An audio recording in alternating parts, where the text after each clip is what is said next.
Welcome to the deep dive. Today we're plunging into something that honestly might just flip what you think you know about how your body actually fuels itself. Yeah, it's a big one. It is. We're going deep into bioenergetics, specifically looking at carbohydrates and fats, how they really work inside your cells. That's that classic debate, right? Carbs versus fats. There's so much information, so much noise out there. Oh, definitely. So our mission today is to, well, cut through some of that.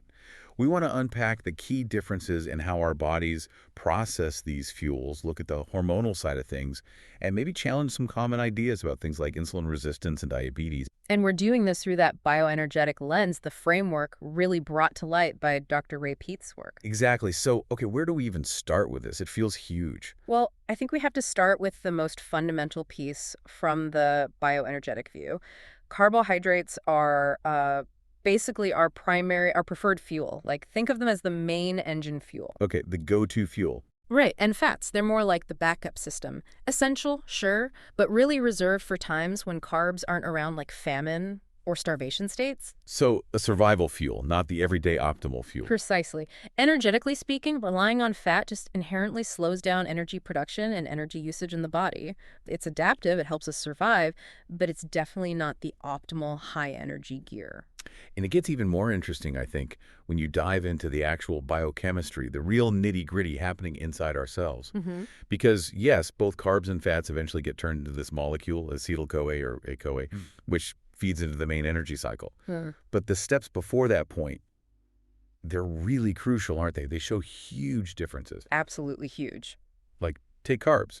Through glycolysis, for each ACoA you eventually get, you're looking at, what, one net ATP, that's the direct energy cache, plus 2 NADH, and crucially, one molecule of carbon dioxide, CO2. Right. Now, compare that to burning fat through beta oxidation. Yeah. For each ACoA from fat, you get, on average, one NADH and one FADH2, different carriers.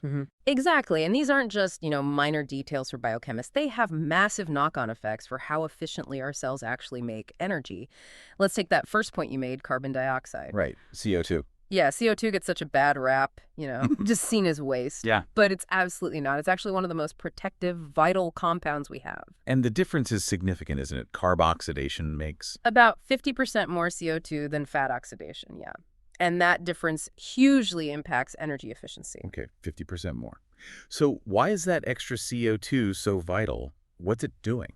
Well, primarily, it's about getting oxygen to your tissues efficiently.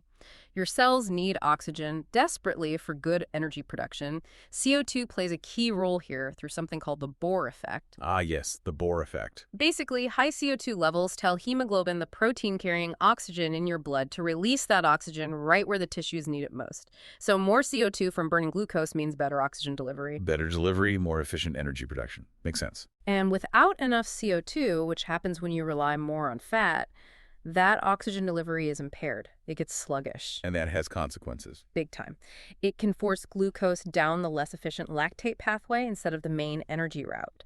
The whole electron transport chain, the main power plant, doesn't work as well, and you end up generating more of those damaging reactive oxygen species, ROS. Cellular stress, basically. Exactly.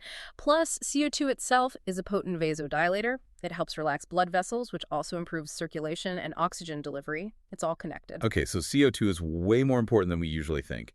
What about that second difference you mentioned earlier, the NADH versus FADH2 electron carriers? Right, the energy couriers. So both NADH and FADH2 carry electrons to the electron transport chain, our energy factory, but they drop them off at different points, different complexes. NADH uses complex, think of it as the express lane. Okay. FADH2 uses complex 2, which is a bit more of a side entrance. They both end up feeding electrons towards the same acceptor, ubiquinone, so they're kind of competing. Right, competing for the same shuttle bus, essentially. Good analogy. Thank you. Now, here's the key part. Glucose oxidation gives you about 25% more NADH and roughly half as much FADH2 compared to fat oxidation. This means the ratio of FADH2 to NADH is about 2.5 times lower when you're burning carbs. Okay, 2.5 times lower FADH2 to NADH ratio with carbs. That sounds subtle on the surface, but I'm guessing it has bigger ripple effects. What's the real impact there? Oh, it's a huge deal for efficiency. See, when FADH2 donates electrons at complex 2, it actually interferes with complex 1, the express lane. It sort of causes a traffic jam. Electrons start backing up at complex A 1. bottleneck. Exactly. And this bottleneck causes two main problems. First, you get more electron leakage at complex 1, which means more of that harmful ROS like superoxide, more cellular exhaust. More damage potential. Right. And second, this backup prevents NADH from efficiently dropping off its electrons. So NADH starts to accumulate. And this is critical. It leads to a decrease in the NAD plus to NADH ratio. Think of that ratio as the cell's energy gauge. And when that gauge is off, Yeah. that's where it gets really interesting, right? Because this isn't just some tiny biochemical detail. Not at all. A low NAD plus to NADH ratio has massive implications. It's a major regulator of mitochondrial respiration, how our cells breathe, essentially. And it's linked to so many things: aging, cancer, diabetes, neurodegeneration. It really is foundational. Specifically, that low ratio acts like a brake on key steps in energy production. It inhibits crucial enzymes like phosphofructokinase and glycolysis, the initial sugar breakdown, and pyruvate dehydrogenase, the gatekeeper enzyme linking glycolysis to the main energy cycle. It slows the whole factory down. Totally. It slows overall energy production and pushes pyruvate towards making lactate, which is less efficient, instead of making A-CoA for the main cycle. And this whole idea, this interplay where fat burning slows down and inhibits glucose burning, that's the Randle cycle, isn't it? Exactly, the Randle Cycle. It's this metabolic tug of war. And understanding it helps explain why you often see insulin resistance after high-fat meals or on long-term high-fat diets. From this bioenergetic view, it's an adaptation to burning fat, not some fault of sugar. It's the system trying to manage the fuel conflict. Precisely. And these fuel choices, they don't just happen in a vacuum. They directly shape our hormonal landscape. Okay, let's talk hormones. How does relying on fat change things? Well, when glucose availability drops, think low-carb diets, keto, fasting, or actual starvation, the body adapts hormonally. First, glucagon goes up, signaling the liver to release stored glucose, glycogen, and mobilizing fatty acids from fat tissue. Trying to find fuel. Right. If carbs still aren't coming in, then the bigger guns come out. Stress hormones like adrenaline and cortisol ramp up. The fight or flight hormones. Yeah, they trigger more intense measures. They can cause tissue breakdown to free up amino acids for gluconeogenesis, that's the liver making new glucose, potentially from muscle or even organ tissue if needed. And they strongly stimulate ketogenesis, making ketones. So it's a stress response. Fundamentally, yes. These glucose-sparing mechanisms are driven by stress hormones. So things like low-carb or ketogenic diets essentially mimic a starvation state, hormonally speaking. You get this constant low-level production of stress hormones. And that has downstream effects. It does. It tends to downregulate what the body sees as non-essential higher-level functions. Things like robust thyroid function, reproductive hormone production. They get dialed back to conserve energy for basic survival. Okay, so on a flip side, what about a higher carb diet when glucose is available? Well, when glucose supply is plentiful and your blood sugar is reasonably stable, there's just far less need for all those stress hormones, for gluconeogenesis, for ketogenesis. It's signaling abundance, not scarcity. Less background stress. Exactly. Think of it like this. A low-carb diet can put your body into a sort of chronic power-saving mode.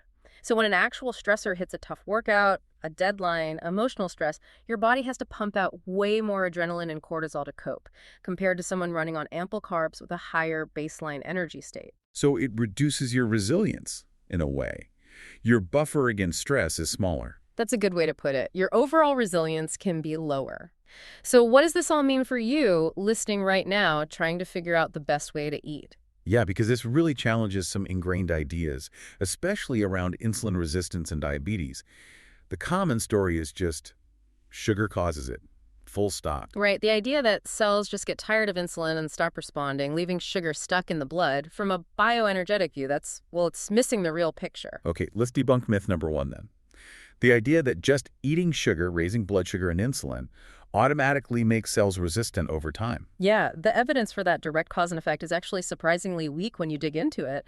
In fact, there's quite a bit of evidence pointing the other way that higher carb intakes are often not associated with insulin resistance or diabetes, and sometimes increasing carb intake can even improve insulin sensitivity. Okay, interesting.